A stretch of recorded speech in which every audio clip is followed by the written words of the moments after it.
You're listening to WeP3 Radio on the Foxhole Internet Radio Network. Currently, you're listening to Matt Williams with Mountain.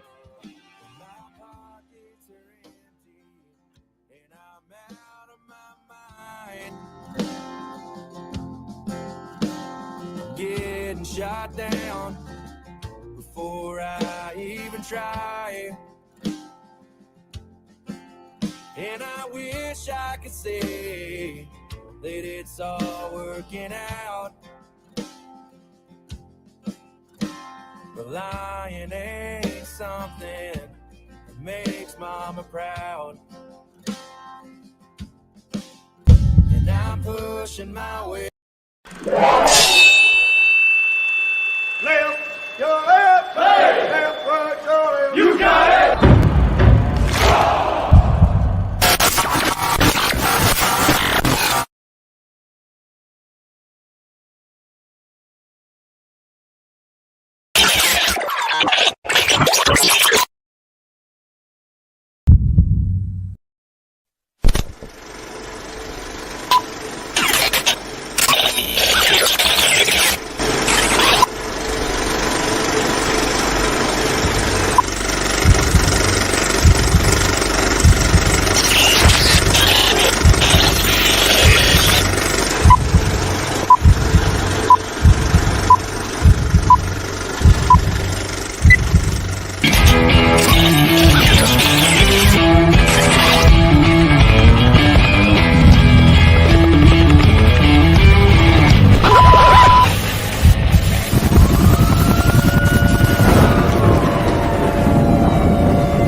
Trucker. Dockers. Roll out.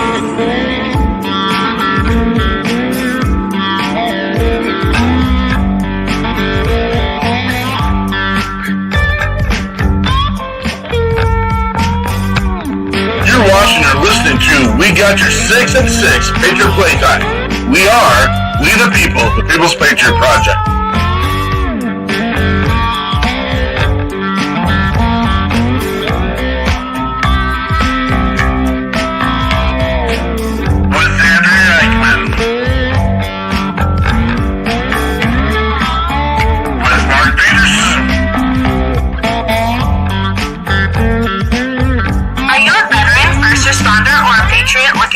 To put your skill set, your thoughts, and ideas, or want to help continue the mission, you have come to the right place.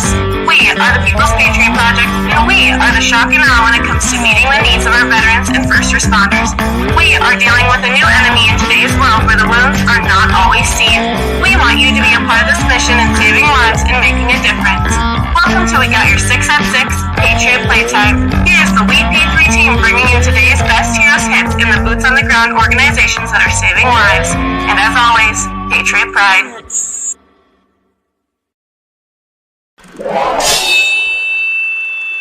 Left, your left, hey. Left, right, your left. You got it! Trucker.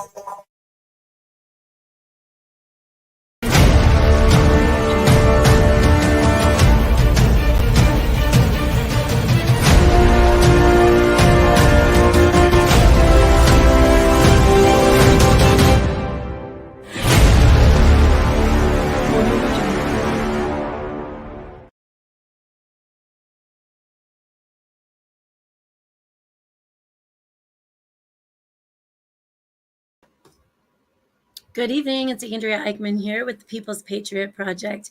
We bring you our show every Sunday at 6 o'clock p.m., 1800, that is, Central Time. We bring our show called We Got Your 6 at 6 Patriot Playtime. We make this into a podcast as well. And on this show, we have a guest every week that brings their mission and their story. And we try to bring a new musician or at least new music every week. We do share all the good and sometimes the not so good things that are happening in our world, and tonight will be no different. This week, our incredible guest is Jonathan Lopez with Operation Enduring Warrior. I think that's just one of the things he'll be sharing tonight. And then we're going to be sharing some new music. I need to give a shout out to Bourbon Battle Buddies and J Train. Jonathan is here with us all the time. Scotty Frazier, we can't thank you enough for your camaraderie, your support, and there will be a lot more of Scotty coming up in the very near future. Jeremy Daniels, Derek Iozio, Catch 22 Peer Support, Contagion Effect, Mello, I know you're already here. Terry Daniels, it's awesome to see you. Gabriel Wren and J. Mark Bailey, along with Janine. You guys are amazing. It's awesome having you around. And Shannon Book has been a friend and a brother to all of us. There's so many others that we've gotten to put our paws on and meet face to face, and we hope to see all of you here tonight. Hey, don't forget, if you would like your name to show up as we would, there will be a link right here, streamyard.com/Facebook, and that will allow us to know who's asking questions or making comments. And if you want to be anonymous, that is fine as well. We do know why we get to do this. Thank you to the service members and first responders that have committed their time, sweat, blood, limbs, families, and lives to give us the freedoms that we have that allow us to do what we do daily. We wear this green because we won't go unseen. Travis Partington is in the house as well. Thank you, Travis, our guest just from last weekend. Before we get started, you guys, we would like you to take off your hats, stand and cover your hearts if you can, and join us for the Pledge of Allegiance.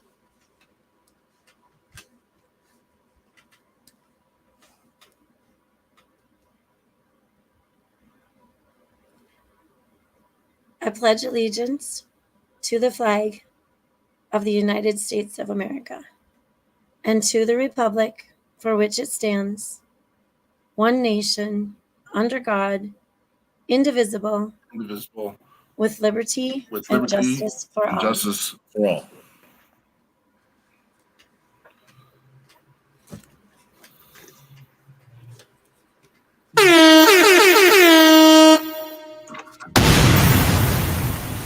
In the house. Woo! We are here. It is. How you doing, guys? The 5th of November. Mr. Lopez is in the house, large and in charge, and he came in running, man. It was amazing. It was amazing. He's like that advanced party ready to roll. He wanted to be informed, wanted to have all the information down, and it would be absolutely fabulous if all of our guests, zero complaints, but wanted to be as ready as Mr. Lopez does, or did.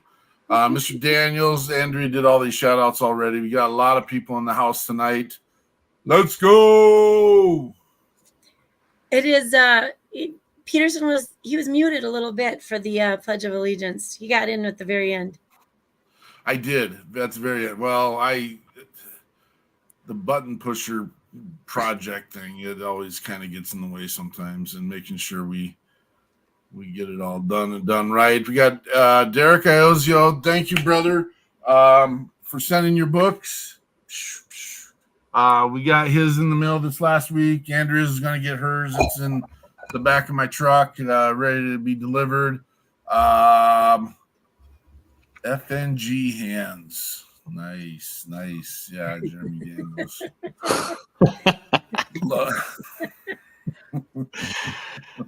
He's not wrong. I gotta look at our list. Wait, look at Derek Iozio. Look at. That was my rodeo shirt. I went to a rodeo. Oh, yeah, way Nice. down in somewhere by South Padre. I thought it was a Catch-22 shirt. I was like, how did you score that? Wink, wink, though, Derek. We need a shirt. If you are from Texas, does that get to represent the entire state? I mean, come on. Look at it. Got It it. needs to be broke down into regions and stuff. You can't You know just be. I mean, it's just right down the road. It's It's just just right over over there. there. It's in the backyard. Mr. Lopez, where are you calling in from? I'm in Tucson, Arizona. I've been living here for about 8 months, 8 9 months now. Is that a good decision? It's actually yes, it's growing on You me. like? Do you It's a like? good It's growing decision. on you. Yeah, it's a good decision. I mean, I'm gonna start with Eloy, Arizona, which is about an hour from here. Is where we take disabled veterans that have a severe disability for training for skydiving. We have an amazing team right here. So anybody that is missing a limb or like uh, any other challenges that are like really noticeable, like we take them out there. They have an amazing team. I mean, they're the first ones to certify a triple amputee to skydive. Like they Wow. modify the equipment. We do go through a lot of advanced training in the tunnel. So, anyways, Arizona has always been there on the table. 2 years back, 2 years ago, my friends opened an archery store here in Arizona. I want to say like 3 years ago, we started an archery program for Operation Enduring Warrior. It was an amazing team helping veterans getting back into the outdoors, like applying some of the skills that you learn in the military. Um, it's a little bit more complicated, believe it or not, trying to chase an animal that for hundreds of thousands of years has evolved to avoid you. But it's the same principles: working as a team, having a spotter, making a stock, or collecting surveillance. You have cameras out there, and you try to see at what time do they move, like all this stuff. So, anyways, he opened the archery store 2 years ago, and always told me to come on and work there with him, and it was the best decision ever. When I say it's growing on me, everything is going great. The problem is that sometimes I open my door and I'm in Arizona and it's 118 degrees and I'm like, what am I doing here? That's my fear. I'm afraid of heat. I need to. I think I'm part polar bear, and I just need to be. Minnesota is a okay with me, and Dude, it's not everyone says that. I mean, right now, currently, it's a nice balmy 52 degrees right now. that's crazy. I was just with a veteran from Minnesota yesterday. He told me that your guys' yearly average is 31 degrees. Like, He's lying. He lied to you, man. he said something. It's something about because he was talking about the lows, reaching -40s or -20s for so many days. So if you grab every day of the year and divide it by You want to come 365, up? You want to come up during that time? no, no, no.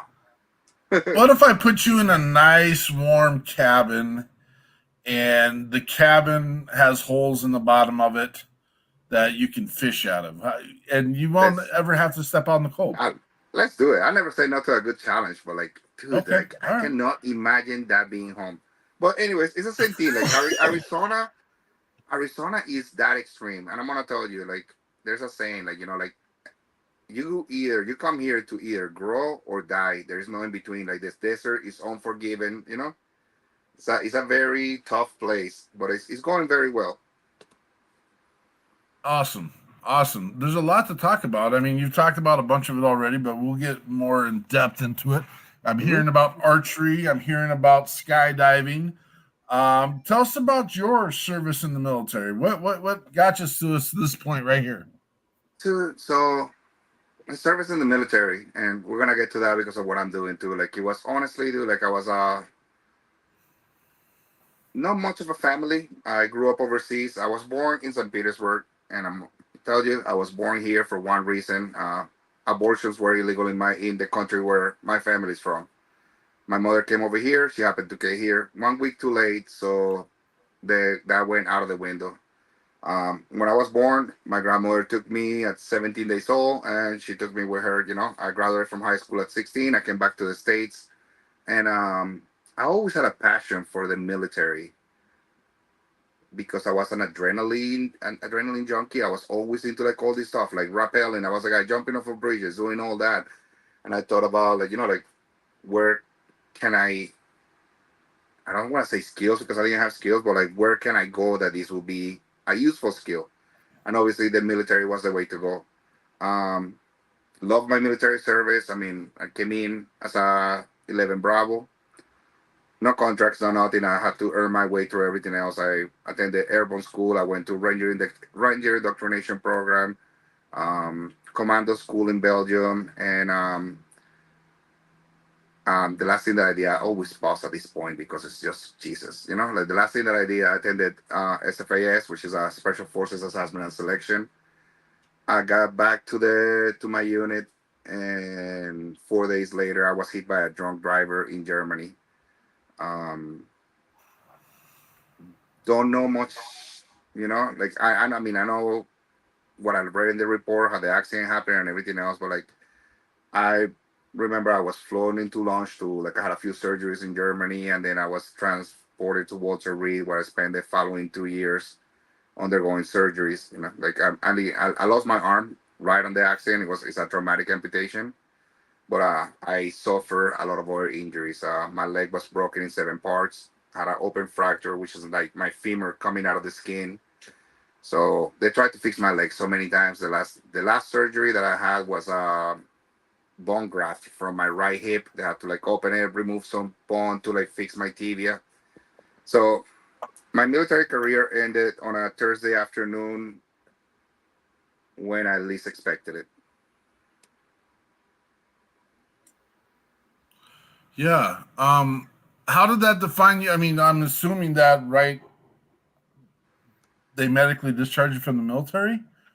Well, it took so said like I was at Walter Reed for 2 years, but in reality, I could have technically gone home and continue my medical treatment at a local hospital. I fought it. I didn't want to get out of the military. Like that was like one of the main things. I was my comeback was really fast. Like honestly, like like even with all the legs injuries, okay, disclaimer. I masked my injuries a lot with the use of opiates in the hospital. So when I said like my comeback was fast, is I know I was taking a lot of Percocets to be able to. My goal was to run the 2 miles under the time to pass the PT test. I was able to actually do at the time like 47 push-ups. I think the minimum for my age was 42.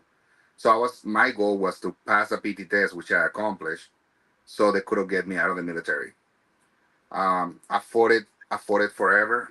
Um, at the end of it, like almost, so like 18 months into my time in Walter Reed, my battalion commander, which was Lieutenant General Grange, happened to be in Washington, so he went to Walter Reed to see me, and I was super super excited. So I was like, dude, this is a guy like he was my role model. If you guys know, um, Lieutenant General Grange's father was the founder for pretty much, uh, I don't know, like the special operations that we have today. Like the guy is a legend. So his son is somebody that I admire. He was my commander. So when I heard that he went to see me, I was so excited.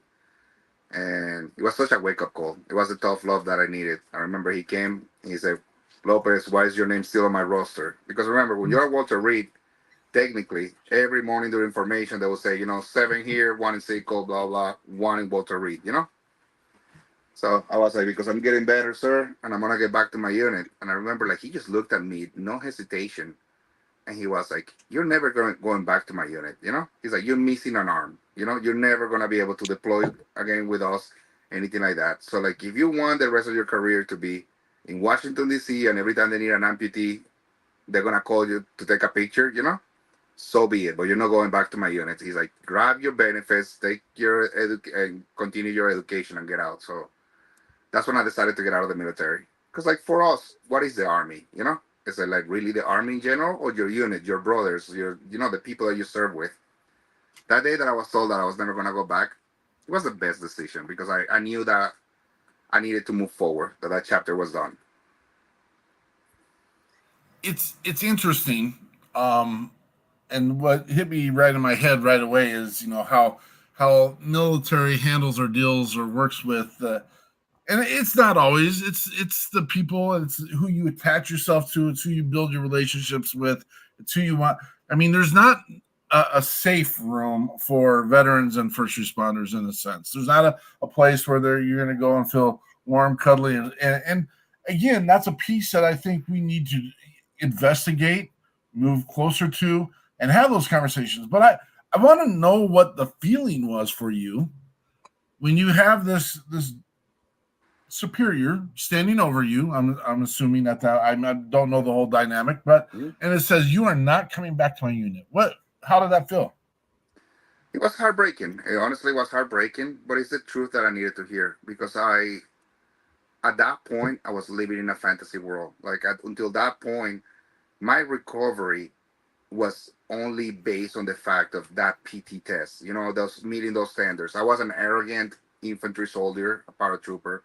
Like when we talk about superior officers, many superior officers came to me there during the med board process and telling me about, like sign these or whatever. And I'll look at them up and down. I'll be like, I'm in way better shape to be in the military than you are, sir. So yeah, truth. But dude, it was. But you know what, dude? Like I humble myself in the last couple of years. When I talked to you guys for a few minutes before the show, right? I told you how good of a job you guys did during the Jessica Lynch interview, right? And it was an amazing podcast, dude. Like you guys killed it, And that name, when I heard Jessica Lynch, it just gave me goosebumps because I haven't heard that name in so long. And back when Jessica Lynch was I was gonna say arrested, but it's not arrested. So captured as a prisoner of war. Like back then, me and my infantry friends were always like, kind of like, see, that's why there is no place in combat for chicks. It's a liability. Blah blah blah. If I was there, I would have snapped everybody's neck and go out the back door. And look how much we have changed in 20 years. Like I love the fact that right now we're actually like giving better training for the female soldiers because there is no more front lines. Like everybody that serves, is pretty much in combat. Another thing, that's what I was going to when I was being arrogant towards the officers at Walter Reed. The Army changed the PT standards about 3 years ago, and now it's no longer just a male, female, and by age bracket. Now the new PT standards are pretty much based on your MOS, right? So if you are an infantry soldier or special forces, whatever it is, you have certain standard because you have to be able to run fast. You have to be able to like provide that you can do this or carry a rock that weighs, 70 pounds, 60 pounds, whatever it is, the task, right? Now, in the past, what were we doing? We were judging so many people that maybe didn't have those who skills, but still wanted to serve their country. And there they were, like, like any of those medics at Walter Reed probably could have been in the private sector making a lot more money, but they decided to be there to serve. And then what? Their performance has to be based on how fast can they run 2 miles or how many push-ups can they do in 2 minutes. So I like the new standards, It's and I don't want to create any controversy or anything, but apparently they're looking at going back to something different altogether now after they've spent all this money in creating. So there's equipment and apparatuses that needs to be used in the testing now, and my son just got out and he went through the initial setup of that. It was during COVID, so it didn't get like a solid let's glue this thing to the map, but yeah, they're realizing like the leg lifts really isn't a something that you do naturally in the world, which I'm sure there was some very polished brass person in life that was coming up with some of these new exercises that they're having. They have to continue to adapt. So one thing that we like Absolutely. to say, the one thing that I would like to say once again, like the same disclaimer that I gave you earlier, I'm from the old school, like, we're running combat boots and blah, blah, blah, All right. So there was a TED talk that I listened to not too long ago by the Surgeon General of the Army. Like, they don't make men like they used to before. Guess what? Known fact, like so many soldiers were getting med boarded out right after basic training. Why? Because the kids nowadays, I told you I joined the military because I like to rappel out of bridges. I was always jumping, climbing, doing all this crap, right? My bone density was way different. That per se, my 17-year-old today that doesn't have PE in school, that actually sits behind a desk in school to come back home to like, yeah, he skateboards and does a few things, but like in reality, like kids nowadays, they don't have the bone density or the agility that we had 20, 30, 40 years ago. Therefore, like if you put them into the same training that we went through in the military, it's creating stretch fractures. It's creating so much damage. Like I'm telling you, the number of soldiers getting med border out shortly after AIT or basic training or like within the first year in service was alarming. So like they have to pretty much water it down in order for it to to be able to continue and build them into something else. I know like obviously it's something that we like to mess around and be like like Jesus Christ, look at these kids nowadays. They got it easy, but like you try to put it through the same things that we went through, and it's not gonna happen. They're yes, they will be the ones that will excel, but in reality, we're gonna lose a high percentage of people that could have served the military just because we threw them to the deep end right away. Agreed. Lori Ramick, thank you for your statements and your sentiment. And again, yes, coming up November 11th is Veterans Day and the day that we recognize all the men and women who have been out there to give us, I mean, do I say it? Let us lay our big fat heads on the pillows of freedom. Thank you, Lori. It's awesome having you come in and share that with us. Um, Joel and Christy, I'm this might be a bad thing, but if we had um, both of these gentlemen on the screen at the same time, we would have a hard time recognizing who is who. Have you heard Joe Allen Christie sing, Mr. Lopez? No, I haven't. He is phenomenal. We saw him at Hero Stock a month ago down in Nebraska. An amazing musician and veteran, and love having Awesome, him in man. our network. Um, I'm intrigued, Kimmer. Maybe this is that rabbit hole that Mr. Daniels is always talking about.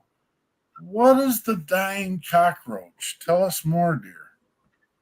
I'm afraid, but she's never done us wrong, so I'm not too worried. I have a feeling it's going to go with something we were talking about. We were talking about I just have a PT So the and testing. dying cockroach is I mean, it's a drill. That's when they smoke you. You're pretty much on your back. Oh, that's right. Kind of like reverse Yes, mountain climbers. you are 100% accurate. Thank you. You are correct. I totally forgot about that. Yes, an exercise. Yep. Jonathan got us on the right track. Um,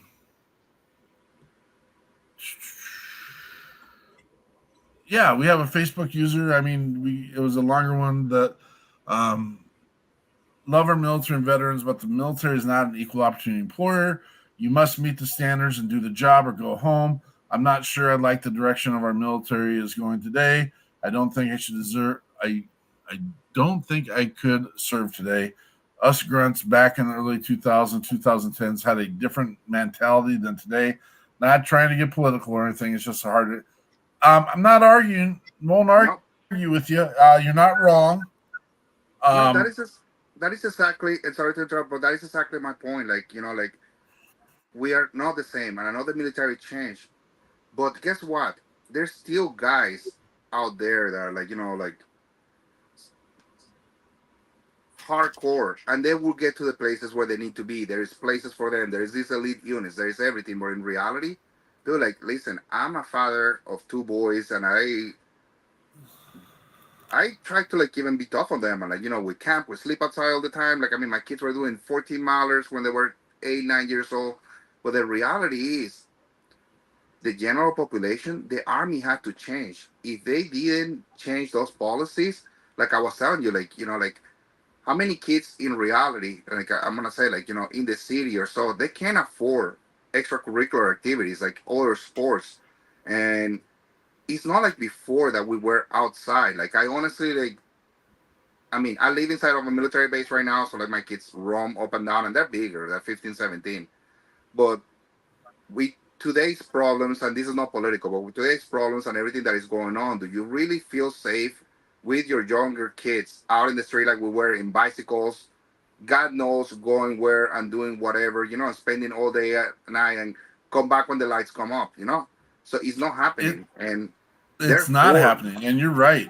yeah, You are right. therefore, the physiology, like physically, they're not developing to the point that we were when we were 18. Like, um, basic training and AIT for the infantry is a very fast program. They're talking about 14 weeks. 8 for basic, 6 for AIT.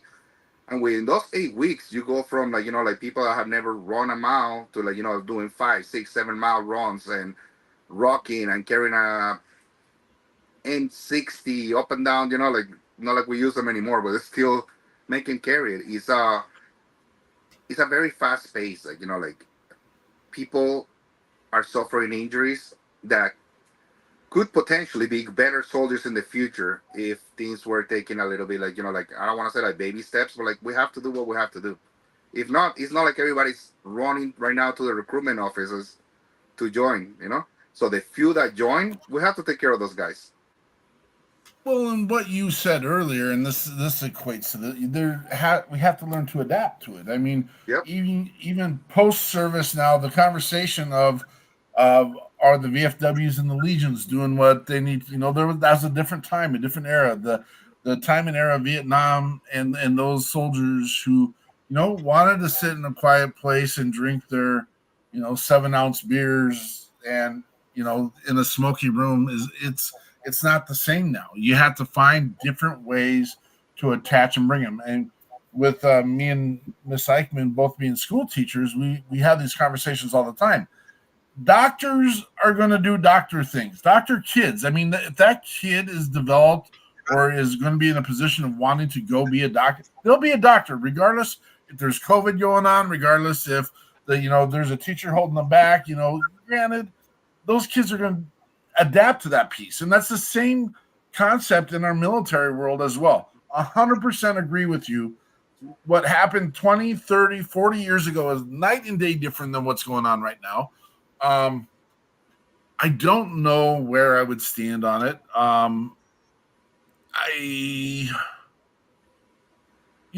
40 years ago, well, let's take it further, 60 years ago almost now, 50, we had a draft and people were being drafted into the military.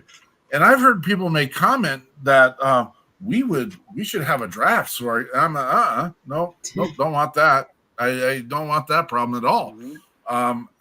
Our kids are not ready for that. There's just an elite few that are capable and are willing to go into that. And you know what? Here's the same thing.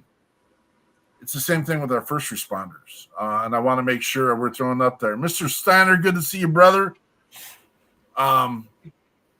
It's people who serve it's hard to find people who want to serve the communities. Mm-hmm. First responders, school teachers, military. It's a different piece. People want what they want, and they want to do it for a lot less. And I know we can sit and open that whole bag of worms, but feel free to share your thoughts, your ideas, people. We live in a different world, and I'm not okay with me working hard and someone coming into my space and taking what I've worked hard for and minimizing it, taking it, or destroying it. There's a whole other conversation we could talk about, and I'll just leave that piece alone right now because different time, different place. Jonathan, did you get it done, brother? Always. You know what we didn't do? Totally forgot. Turn your microphone on, Jonathan. Right. I didn't realize I was on What's in the news, brother? Mm-hmm. What's in the news, brother? I was struggling to grab that, but I can do the news for you. So the month of November is Military Family Month, and the observance recognizes the challenges that family members face in support of their loved ones in uniform. Without their commitment and dedication, it would be impossible for our military to remain organized and focused. They are the heroes behind our heroes, and they keep the fires burning at home no matter the distance. This month honors the parents and children who stay behind and love their family members that are on active duty to protect the interests of their nation. November 7th is Election Day. This is important because it doesn't matter what your political alignment is or who you intend to vote for. Election Day is your opportunity to make a difference in your community by casting a vote for the leadership of your community. So get out there and vote. November 9th, I like this one. It's National Louisiana Day. The primary contribution of Louisiana is its culture. The state of Louisiana is known primarily for its Louisiana Creole culture, which is a mix of Haitian, French, Spanish, Native American, and African cultures. It is also unique because of the influence of Cajun culture on the state, which is primarily limited to Louisiana. This is a result of the immigration of French-speaking settlers to the state. New Orleans is the largest and one of the most important cities in Louisiana. The city is known as the birthplace of jazz, but that isn't the only kind of music that is developed in the city. The city is also known for the sheer amount of music that has come out of there, including musicians who sang blues, zydeco, country, gospel, and a lot of the early rock and roll. Some of these musicians, whose music you will find had an influence reaching far outside Louisiana, were Louis Armstrong, Alan Toussaint, Fats Domino, Dr. John, Irma Thomas, Master P, Lil Wayne, Harry Connick Jr., Juvenile, and Aaron Neville. The state is steeped heavily in tradition, festival, food, and music, which make Louisiana a great place to laisser le bon temps rouler, which is Cajun French, and it stands for Let the Good Times Roll. November 10th, Marine Corps birthday. Cannot miss this one, and you wouldn't if you tried because they would let you know. The Marine Corps loves their birthday. It was created on November 10th, 1921 to show appreciation for the United States Marines. The United States Marine Corps birthday honors the history, values, and the memory of our heroes who have served and rekindles the bond which unites generations of Marines. The day celebrates traditions of the Marine Corps with profound respect, paying tribute to the heritage of this distinguished service.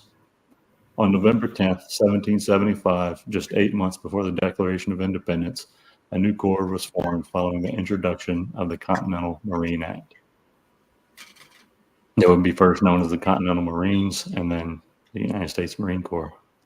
0.8% is the percentage of living Americans who have served in the Marines, contributing to the formula for a few good men.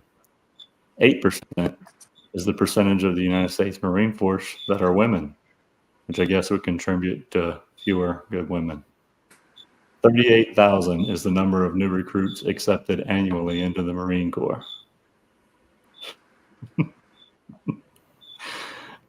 November 11th is Veterans Day. Veterans Day is a tribute to military veterans that have served in the United States Armed Forces. Veterans Day is about remembering the sacrifices of the men and women who mostly volunteered to protect their country against all enemies, both foreign and domestic. Currently, 0.04% of Americans are serving in the military, and estimations indicate that just over 7% of living Americans have served in the United States military in some capacity. And the U.S. is home to about 16.5 million veterans, which makes up about 6.4% of the nation's adult population.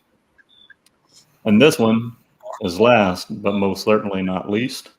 November 6th is National Nachos Day, which is important because Jeremy Daniels was here, and nachos, well, they're basically broken tacos. Deconstructed. There we go. Yep. To get fancy.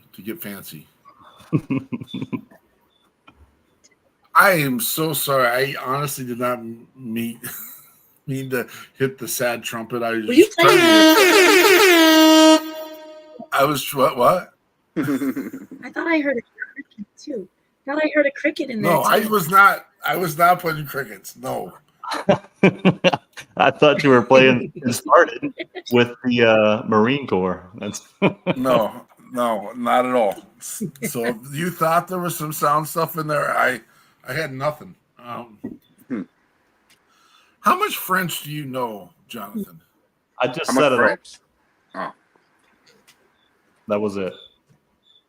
That was it. Yep. No, someone said it recently, and I think that it's somewhat true. I think the Cajun French really died with our grandparents because they wanted to talk trash about us without us knowing, so they didn't teach us French.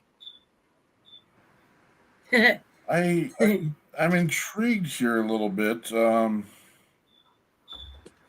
We've got some new people coming in, and I greatly appreciate everyone that's coming in and sharing and talking. I just had to check one of our.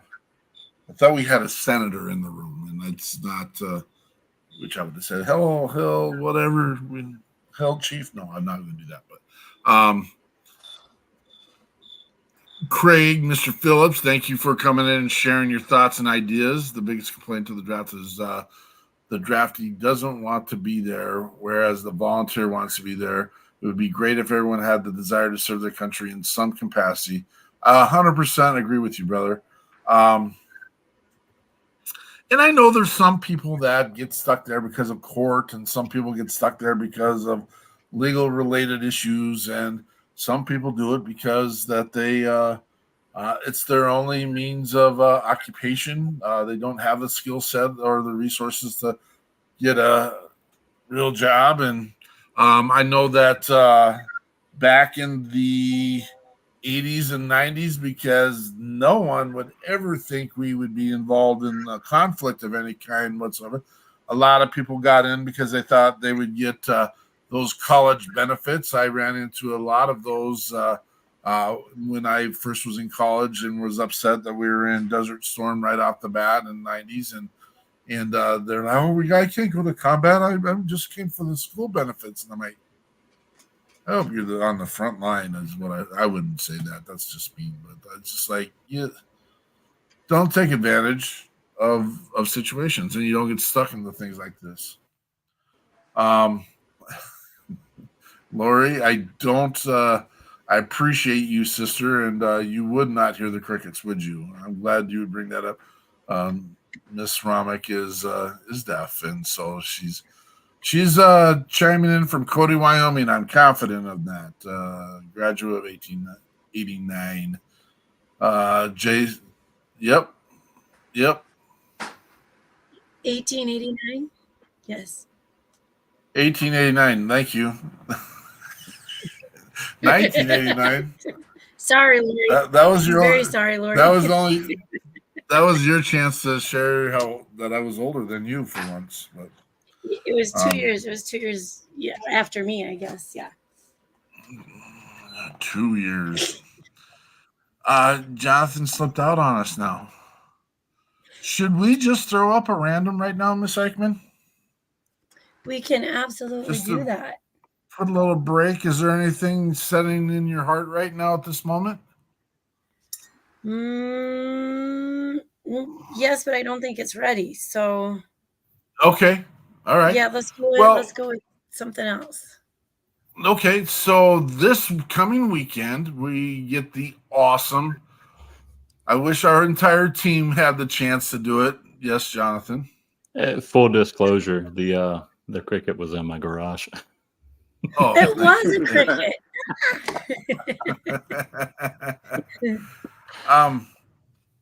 We have been invited down to a little town, not quite south of the border, but south of me. Is it south of you, Jonathan? Where is this? No. It's almost directly west of me. Directly west in Houston, Texas. Mr. Scotty Frazier has invited the team to come down and hang out with him for Sergeant Records Vet Fest. We're really excited to be part of that. Thank you for the invite, Scotty. We've had Aaron Curtis Owen on before. John Swat is a new one in our network, and we'll be getting him on the show here soon. But for Veterans Day event this coming November 11th, the WP3 team will be down in Houston. Come check it out. And while we're at it, we're going to listen to one of Mr. Frazier's song, Do or Die. This is Scotty Frazier.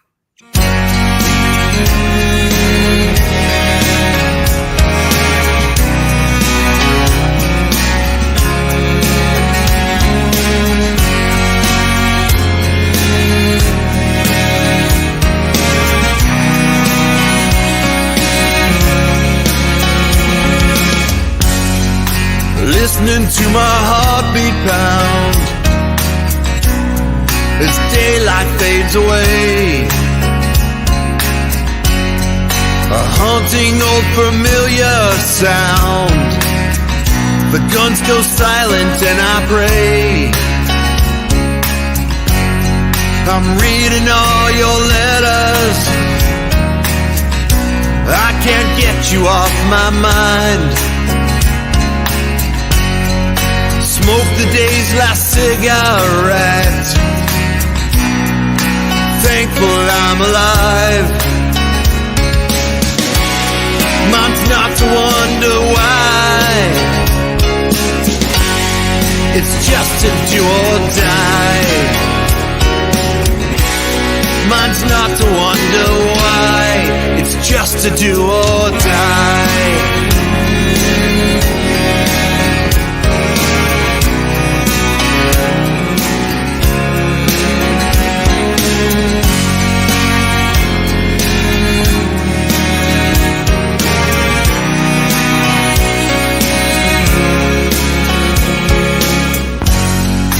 Helmet for my pillow.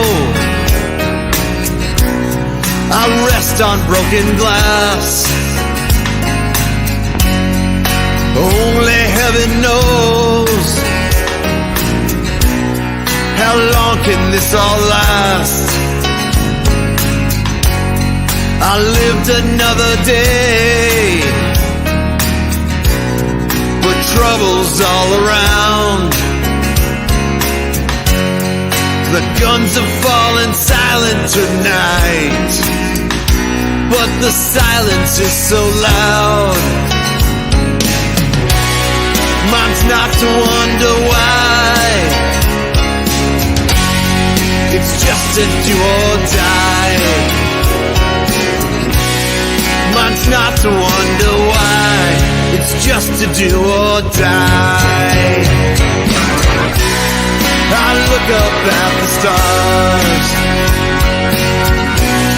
Through smoke I see the moon. And I wonder where you are at home tonight.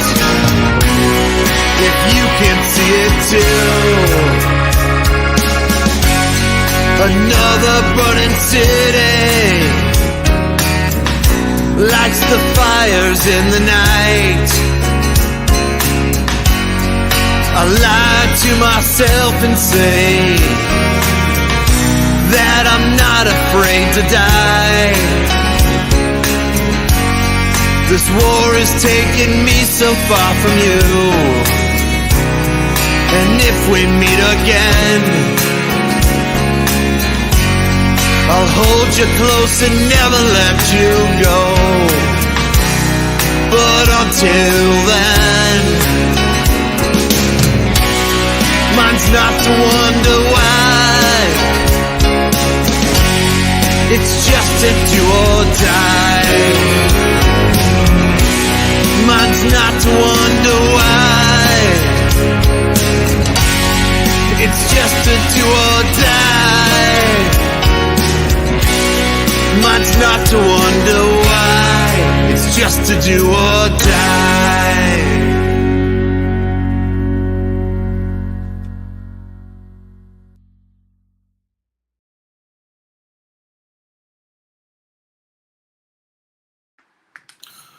That was Scotty Frazier with Do Do or die. Yeah. Jeez. Mr. Really good. Lopez, I tell you, we can see everything you do, just so you know. We saw everything. Awesome. I'm not sharing. You're not sharing with us? Gosh dang it. Is there a favorite experience in your life that you got to experience because of your service or while you were serving?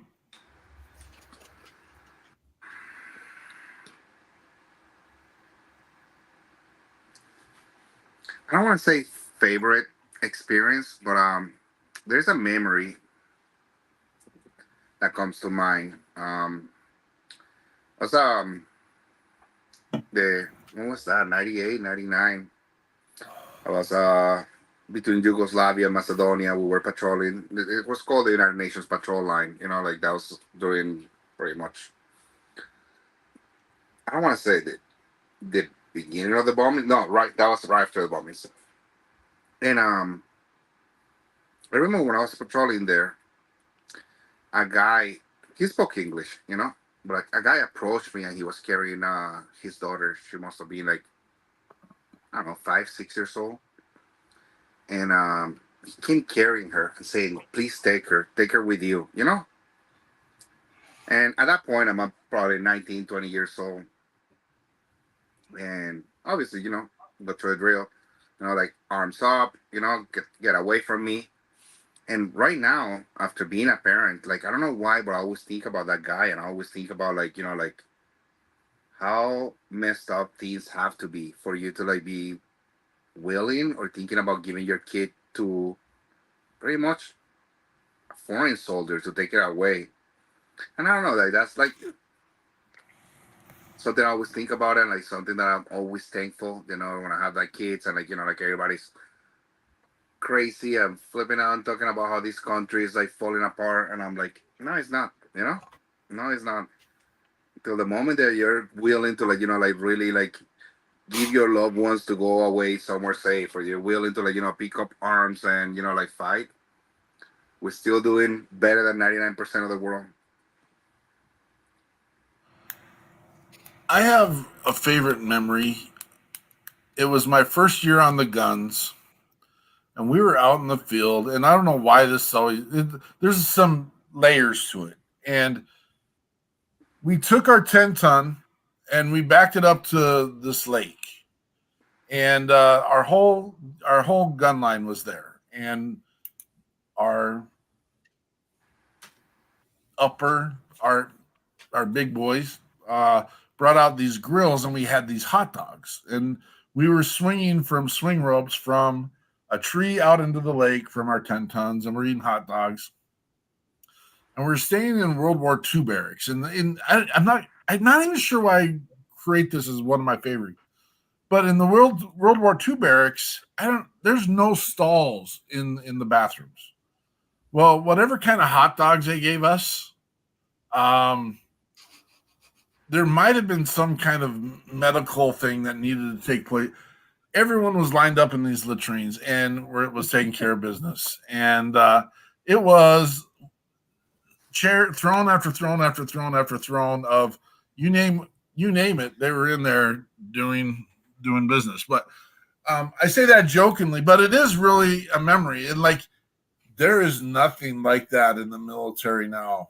I think everyone gets a saw, everyone gets their privacy, everyone gets the there was not. I remember waking up a couple times, and this, do they still do the bunk beds in the military? Someone's going to have to let me know, because I remember waking up several times in my life where I was on the top bunk and someone was staring at me who may or may not have had a couple extra barley pops that night. And I know exactly what they're doing, and I'm trying to get my battle below me to wake up before they get urinated on, but because the drunk people didn't know where the bathrooms were, apparently. That happened a couple times too, but Yeah. I don't know if they do bunk beds anymore. But my favorite experience overall, and this is going to sound mushy and gushy a little bit, is the mission after the mission. It's what we're doing right now. Mm-hmm. And the amazing relationships we've been able to make across the country. I can't say I'm excited to come to Arizona, but I definitely hope to make that trek at some point to come down and meet Mr. Lopez and see what he's doing in archery, Absolutely, man. see what he's doing in the skydiving world and such. And um, as long, I mean, there's got to be a cool place, someplace in Arizona. There's got to be. All right, it is, and let's talk about this. Um, it was not my plan, but like I always like Forrest Gump my way through life. Like kind of like I'm always at the right place at the right time. I don't know how. Um, Came to Arizona, so about a year ago, a little bit more, like actually like 16 months ago, I attended ayahuasca circle in Nashville, and dude, life changing experience. It has changed my perspective into so many things in life, you know. And one of them, like as I said, like I with Operation Enduring Warrior, I done the skydiving, the archery, also of course racing, and all of that. Why? Because it provided me with a purpose. Like you know, like I honestly like. I guess that's my mission to be of service. You know, like that's why I joined the military in the first place. That's why I done everything that I done. And I always have this doubt of like, you know, what are we doing wrong? What is it that, you know, it doesn't matter. You're killing yourself left and right, trying to get everybody active. And like, you know, we live in a really good era where like all these programs are available for veterans and the suicide rate is just unprecedented. I'll tell you something, and this is probably ayahuasca talking, but like, you know, like that was part of my visions. When I was doing this, I saw that yeah, we like to round it up to the next guy. I mean, like blame the first guy next to you, which is Uncle Sam. So you're talking about like all these veterans that are committing suicide, right? But 100% of it is not due to military service. I'm gonna tell you this, and I'm pretty sure I don't know your experience. When I was in the military, I served amongst the most amazing men in the world, but a very large number of them came from very childhood traumas. You know, like troubled childhoods. I'm sorry, and that's why a lot of them joined the military. This was the last option. They came from broken homes. They didn't have mothers. They didn't have fathers. You know, so a lot of people coming into the military, they already bring in so much baggage that yes, like you know, like when you join the military, like you either see something like really, really horrible, or at the same time you can actually like experience something. In my case, I'm gonna tell you, like that was the hardest thing. Like it was beautiful. It was having a home. It was having a family. It was having all these. Like I realized that was like part of my visions. Like why was my transition so hard? You know why? Because for once I felt accepted. Like, you know, like I felt recognized. You know, like the medals on my chest or the ribbons. You know, like whatever I accomplished. You know, like I wore it with pride. I was part of a family. Like you know, like I didn't worry about where I was gonna sleep tomorrow. If there will be a meal, and that was a beautiful thing. Like you know, once you lose that, it's easy to go into depression. So part of the You're work that I was told you you doing through psychedelics is fixing the I guess the trauma that I brought in as a child, you know, that I didn't understand, like I didn't have the capability to understand back then, you know, and now I just blame, oh, it's because I lost my arm that I'm depressed. No, dude, it's just an arm, you know. That's you're 100% accurate in everything that you're saying, and it is a piece that we talk about regularly on our show. Is it's a multifaceted understanding of people's lives where they did have stuff prior to the military. And again, we talked a little bit before the show.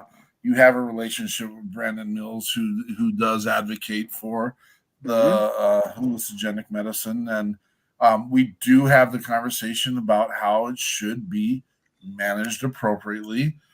We do understand that some of our brothers and sisters in arms uh, move from one thing to another to another to another, and to find that peace, that space, that thing. And You know, you there's some that aren't doing it right, and I'm going to put it in Yeah. the air. I'm not here to judge. You do you. That's my mantra. You do you. Um, but at the same time, I learned that not personally, but this makes sense in my schooling. If you keep touching the hot stove, thinking there's going to be an alternative uh, change or direction, that's ultimately the definition of insanity by keep doing the same Yep. thing. Um, and if you're moving from one piece to another piece to another piece, uh, there is something. But that doesn't mean that you shouldn't explore. That doesn't mean you shouldn't go and try things. And all of us need to do that in all kinds of areas. What is my next step? And you get into something and realize, what, I wasn't meant to do this, and so you back out and you'll find another mission, message, story, process. But I love absolutely everything you've shared. What is Yeah. next for Jonathan Lopez? What are you going to get done next in life? So I'm currently working my certifications by USA Archery to become a coach. It's, I guess, part of the transition into, like, I always want to be the man in the arena. I always like being the guy in the front. But eventually, I'm gonna tell you, it takes a toll. Like, I'm being for like about 2 years suffering from an injury right now. I'm on my right arm. I At the beginning, I kind of like didn't pay any attention to it because I don't want to say the medical term, but what I was told was you have tennis elbow, and it just sounds so stupid that I was like, what? Like, I don't even play tennis, and that sounds just way too stupid to stop me. Like, I'm the guy that jumps out of plane, side the guys that whatever. And what it is actually is overuse of this arm. It's my only arm. As you guys see, I'm always skydiving, I'm doing archery, I'm doing all this stuff, and I'm just putting my body through hell. So I have taken a step back into a lot of these activities. Like, I don't jump every weekend anymore, and I shoot a little bit less poundage. But you know what? I've been blessed to like have so many great people along the way to teach me the ways, to like archery and everything else. And I think it's my time to actually, like, enjoy being behind the lines for a little bit and like teach other ones how to get it done. It's hard, you know. Sometimes, especially when I have somebody that shoots too good, and I just go and I grab my bow and I just go shoot it a few times to like let you know that I still got it. Yeah, I heard Tom Brady had a hard time retiring at one point too. So that's it's I get it when it's in your blood, it's in your heart, your passion and your drive, and it's really what you want to do. It's tough, and I get it, but I appreciate you and just saying, what, maybe I can share this gift with someone else. And I Okay. don't think you're wrong. I don't think you're Yeah. wrong, brother. It's awesome. As I said, like I have continued, as I said, like my work with veterans. We still get involved in obstacle course racing here and there. Like, we're actually organizing through Stick Sniper. We're organizing a veteran hunt in January, and I'm still, as I said, like I'm still active. And like, it's not retirement. It's just trying to like move into the next phase. Like, like actually pass some of these down, and like working with veterans, working with children. There's so many kids that honestly never had and never will have the opportunities that we have to join the military and to do all these things, because they were born with a limb difference or because whatever reason. So, it's actually kind of cool, like showing them that, like anything is possible. This is how we figure it out. Absolutely. Well, we've come to that point in our show where we have a call to action. Um, we have some people that come on and they say, what? I do 22 push-ups a day for our brothers and sisters. We've got some people that come on and they say, what? I want to go ruck 10 miles a day for our brothers and sisters. And all these are fine. You do what you want to do. We also got some people that come on and say, they ain't doing squat. You know what? Take your story someplace else. We're fine. You do what you want to do, and the rest of us will take care of what we need. The thing I would ask is do something. do something. Do a post, like and share. I know all of us have one of these sitting close to us. It might be in your hand right now. You might be listening and playing Brick Breaker or something like that. Great and grand and awesome.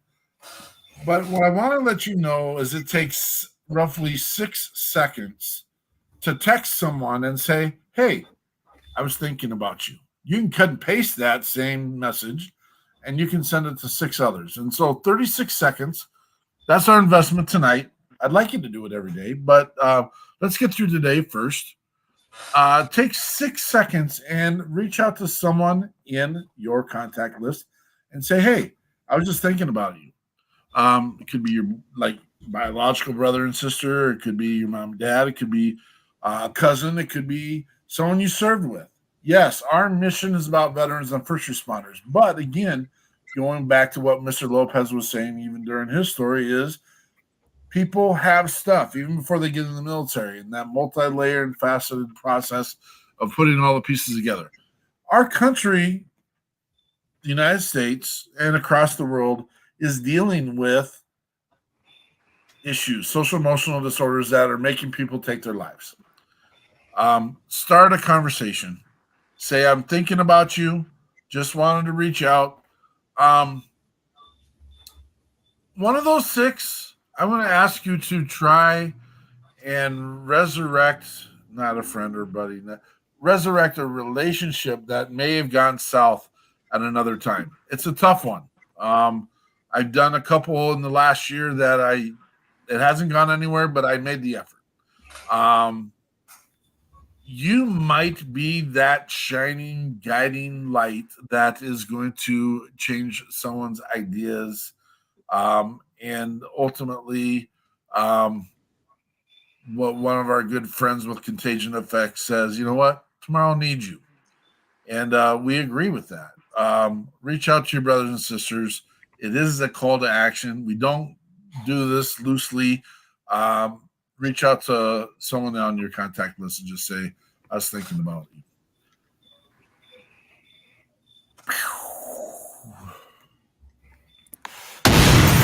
Yeah. Boom. Give me a positive. I want to hear a positive from everyone on the platform tonight. Miss Eichmann, we'll start with you. Give me a positive. You think you're funny. You think that's funny. No, what seriously, what's not positive would be easier. So well, it was 57 degrees in Minnesota today, so that's positive. That's a good start. The sun came out for a minute. I'm just very glad, Jonathan, you got to be on the show. Finally, it seems like forever since we had our first conversations. Yeah. So, and you know what, J-Train, you too, love having you on the show. Lopez, we joked about, can one of you be John and the other one be John, or just Jonathan, but it worked out just fine. No, actually, Lori, she made a comment about the military is our country's family. And I've been working with people buying wreaths for the cemetery at Fort Snelling. And it's not perfect, but I feel like we're getting back on track as a country a little bit. I had a little kick in the chin. You know, in September, I have 7th and 8th graders in my classroom, and they have zero idea about September 11, except what they read in their I Survived little books, and some know more. But that was like the big connection in the remembering what's important in that world, and for being a patriot and being patriotic and loving your country, and working together and standing for your country. And it, like I said, it's far from perfect, but I think there's a lot of people out there realizing we need to get our act together, and we need to start sticking together. And so yeah, I'm gonna say we're heading towards the end of the year, and I think let's keep heading towards that that feeling and that patriotism again. You got Eric out there cheerleading you with the Wreaths Across America, December 16th. Yes, we got to get some graphics up and get that ready. Real quick, we were going to go to Mr. Lopez for his next positive, but we're going to, because we have some of our viewers chiming in, Mr. Mello, the fact I can continue the contagion effect. Our family is awesome. Amen to that, brother. It's a large family. It's a large network, and it's a large lean on, lean to, and help move forward group of people. We appreciate all of them. Jason Steiner on here earlier with Hero Stock, Joel Grant Falusi here, Jeremy Daniels. I mean, the list goes on. Mr. Tim Need, I saw you sneak in, brother. I see you. Hasn't commented, but Derek Iozio, Catch 22. The list is large, great, and grand, and we've got an amazing team of people. I mean, even having Miss Lori Romick come on and share her words, thoughts, and wisdom tonight. Craig Phillips, first time sorry if you've been here before, brother. I'm thinking you were on some of the earlier comments and was coming up as Facebook user. I'm thinking that was you, but good to have you here. The list, I'm going to leave someone out because it's really big. Miss Gwinner, of course. She's going to share her positive.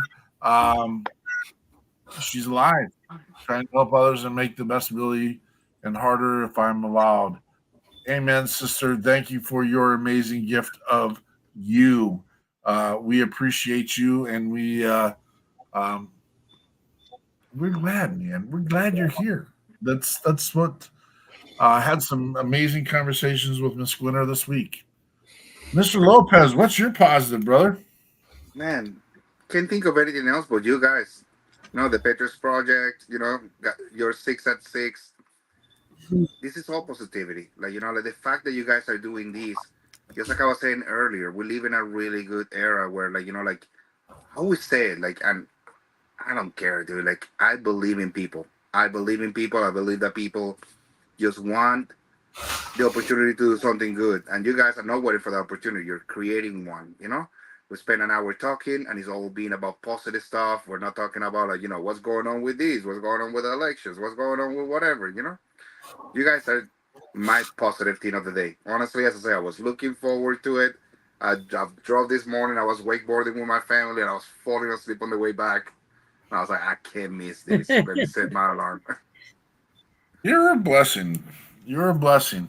I am 100% confident that an individual from Contagion Effect will be contacting you. His name is Eric Mello, and he will be asking you great show, great experience, and heart's in the right place. Awesome. Looking forward to it. Jonathan Crochet, J-Train, what's your positive, brother? Man, kind of on the lines of what Miss Skimmer was saying. I look around and I see all the people commenting in the chat and just everything, man. Just the past, I don't know, year and a half or so that I've been with you guys, the family, the people that are part of the network. I mean, that's people I never dreamed of meeting, having conversations with people like Mr. Lopez, Miss Kimmer, Eric, all these people that we've got to share space with. It just adds pieces to my life, and that's the biggest positive I got. Mr. Daniels. And tacos. Taco Tuesday's coming. Taco Tuesday.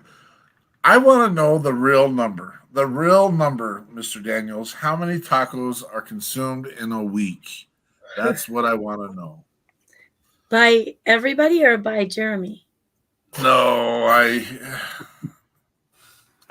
if there had to be one food in life, it would be tacos.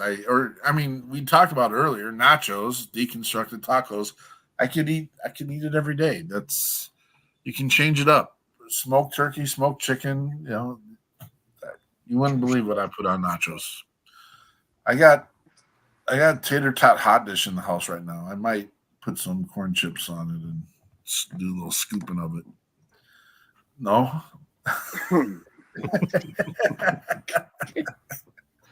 Hey, Put some whatever hot keeps sauce on you it. happy.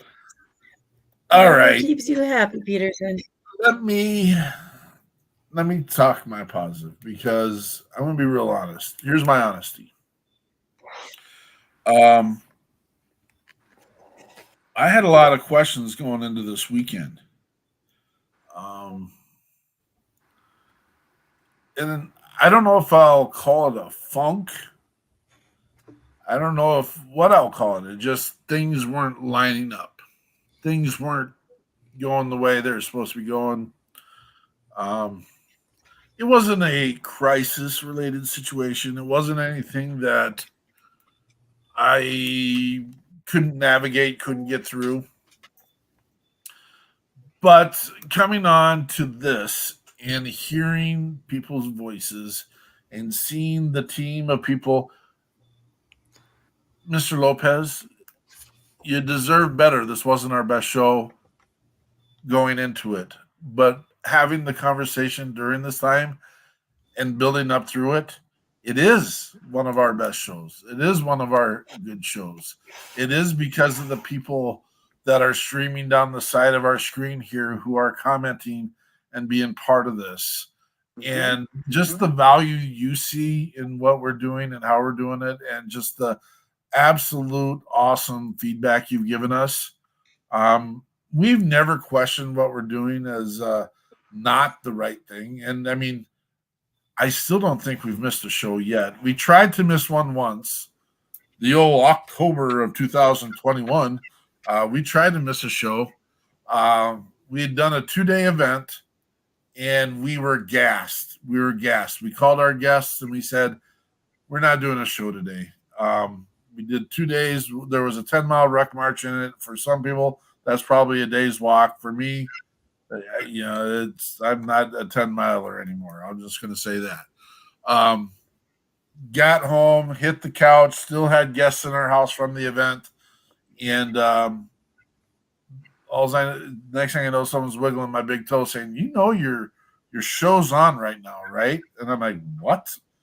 And all of our guests, not our guests, our we'll call them fans, our network, our family wanted to know where we were.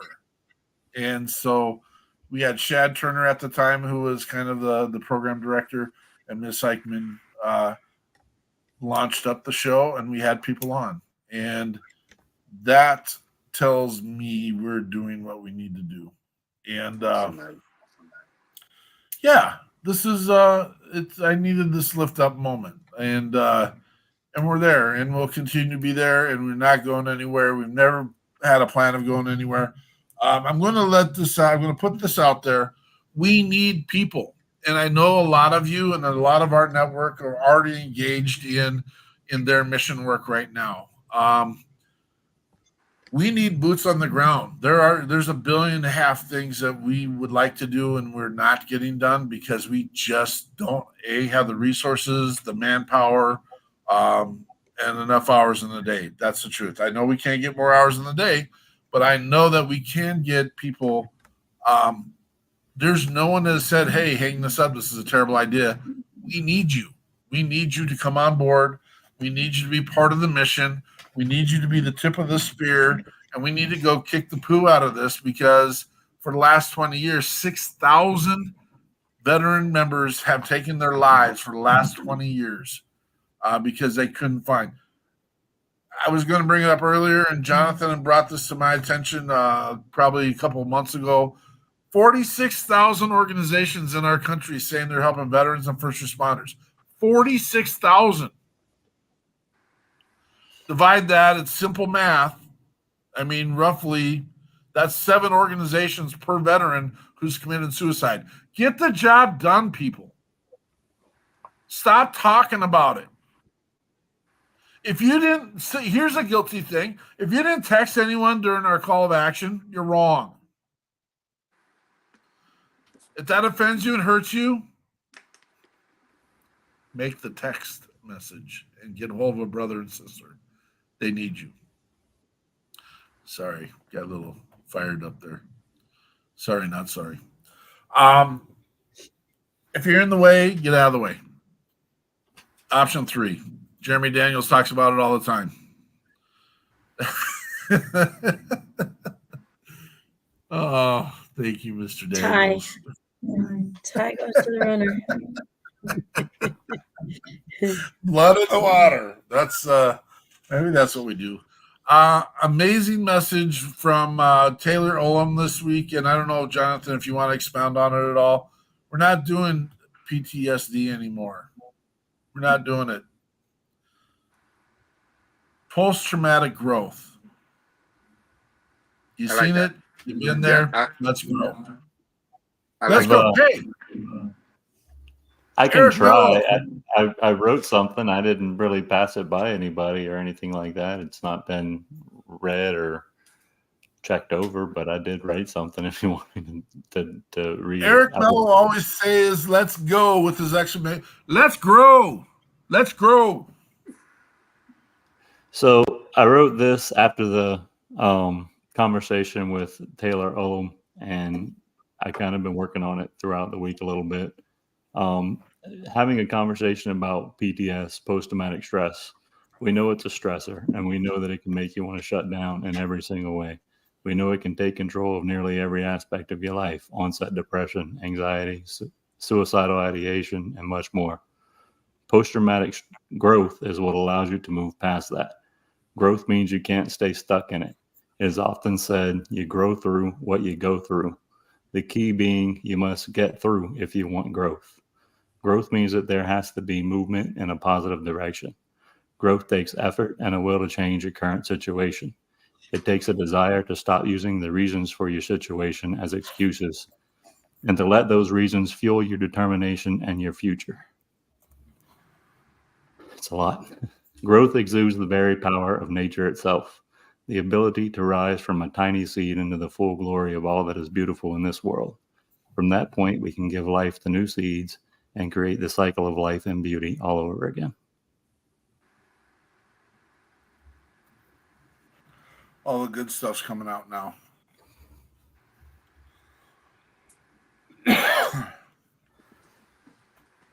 We have a song we want to close out on. We're pretty excited about it. We were pretty excited. I wanted to get something done for the pre-show today, and I didn't get done. Technology didn't match up. We had some glitches in it and stuff. If you didn't get a chance, Andrea kind of talked about Shannon Book at the beginning. That dude had the chance to sing the national anthem at the Ohio State Rutgers Big Ten football game this weekend. And there's this awesome scene where he's sitting there finishing the song and the missing man formation flies right over his head. And he kicked it out. If it was a football and he kicked it, it was out of the stadium. It was out of the state. And you did an amazing job, brother. Thank you. We wanted to have his rendition. We'll get it booted up and we'll get it on for next week. We'll get all the glitches out and all that stuff and make sure we're doing it right. Miss Gwinner, thank you for you. So we've got a new release for closing, but we always close out our show. We did a positive. That's not necessarily narrative. I was worried because we've done our hour show, and I was worried that we weren't even close to 2 hours yet. So I wanted to make sure we had another segment in there. Mr. Lopez, normally we have a musician on with all of our guests. Didn't happen this week. It was just one of the pieces. In the write-up to the show, I said, you know what? You got to be thinking the fastball and knowing that the curve is there. And we've been swinging at a lot of curves lately. And that's not an attack on any of the guests. No one knows who it is. Well, maybe if you go look, you can find it, but whatever. People get busy. People get doing stuff. They need to take care of themselves. We appreciate everyone. What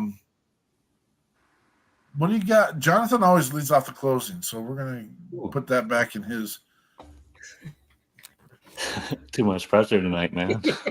A lot of pressure. I got the chance to be part of the local suicide prevention walk this weekend, and at the end of the walk, they gave me this little water bottle or whatever, and it's just a way to say thank you. But it's the American Foundation for Suicide Prevention, and they got this saying on the back, and I don't know if you can read it. It says, "Talk away the dark."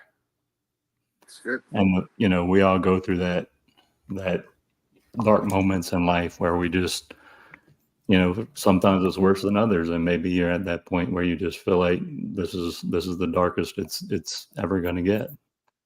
And if you just open up the conversation and talk to somebody about it, there's always light out there. There's always light in the world. You just gotta find it. Mr. Lopez, Yes, sir. what do you got in closing, brother? Exactly what you just showed right now, the talk away the dark, man. Like, honestly, that's what I'm thankful for you guys. When I told you that I ran all these programs and like they all sound cool, like skydiving and blah blah blah, we did Warrior's Voice, which it was training soldiers, training veterans into public speaking, owning your story. Like, you standing in front of people, being able to share your story, such a powerful thing, that I like what you put out there. Talk away the dark. And once again, thankful for you guys, man, because I don't care if the audience is 10 or 10,000. All I care is that it reaches one person that can relate to it, and that's what you guys are doing. You guys are helping us share our stories, at the same time sharing some of yours. And someone out there, you might not know it, but someone out there might be listening. And you know what? It's worth continuing the fight when I get up tomorrow. I want to let you know you're always welcome here, Jonathan. Thank you.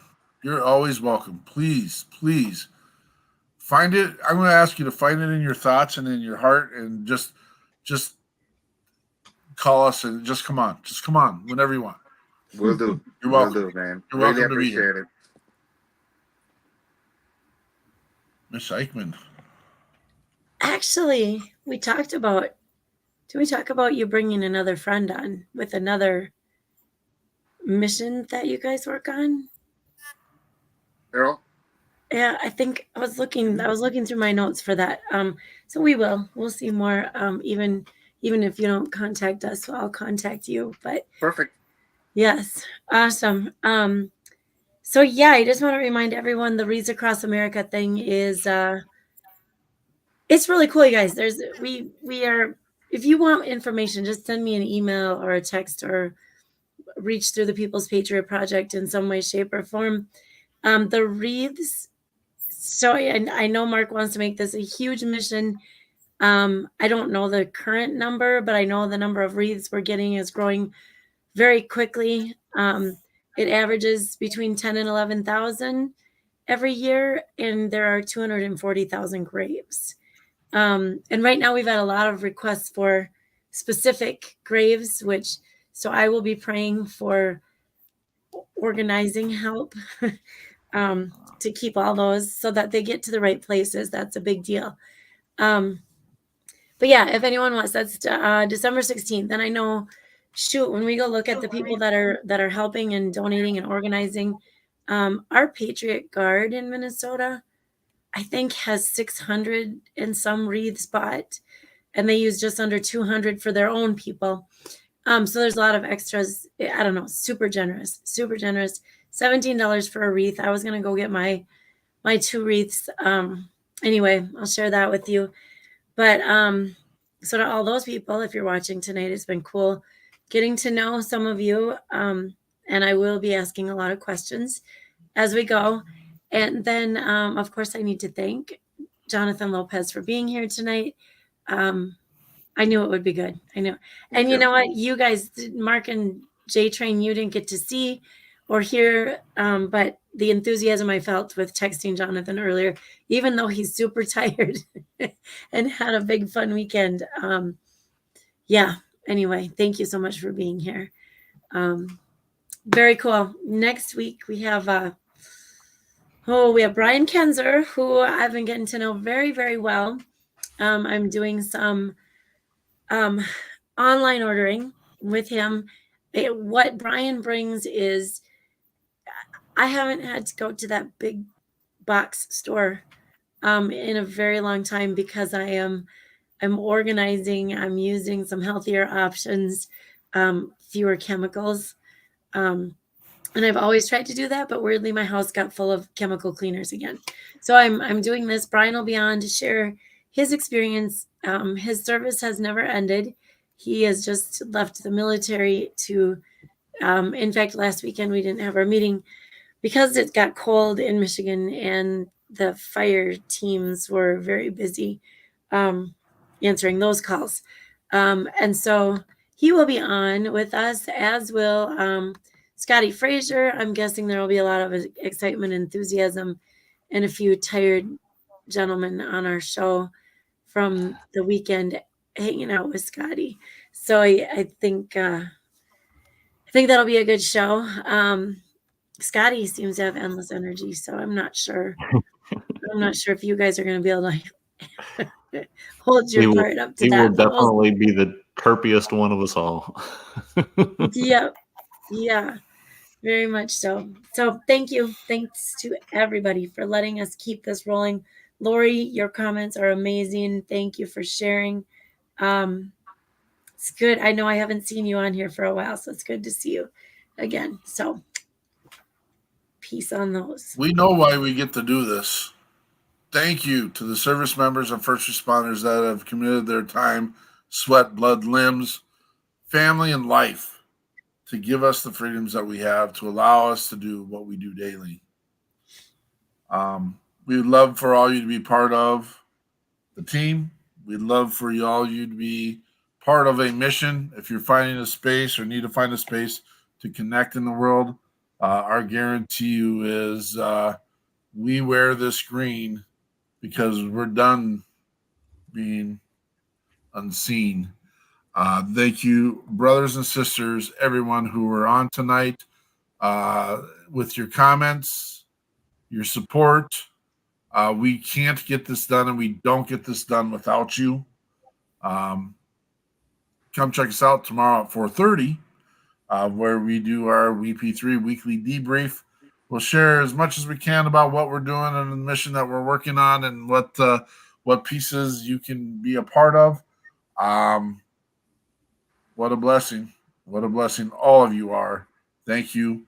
And we get the awesome opportunity to play the newest release from Scotty Hastings.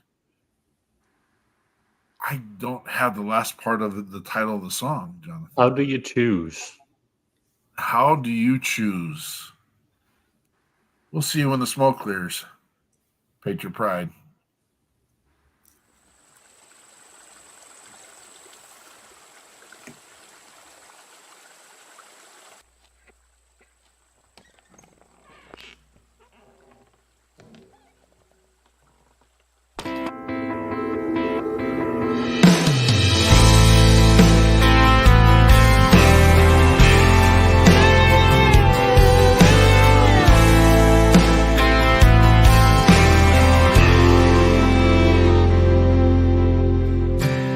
Rolling down the window, too scared to get out. How do you say goodbye to someone you thought you couldn't live without? My mind is racing with memories of who he was and how good everything used to be. Damn, it could have been me. How do you choose who comes back home? Who goes under an old gravestone? I'm just asking 'cause it makes no sense to me. Is it something that takes a little time? Does it even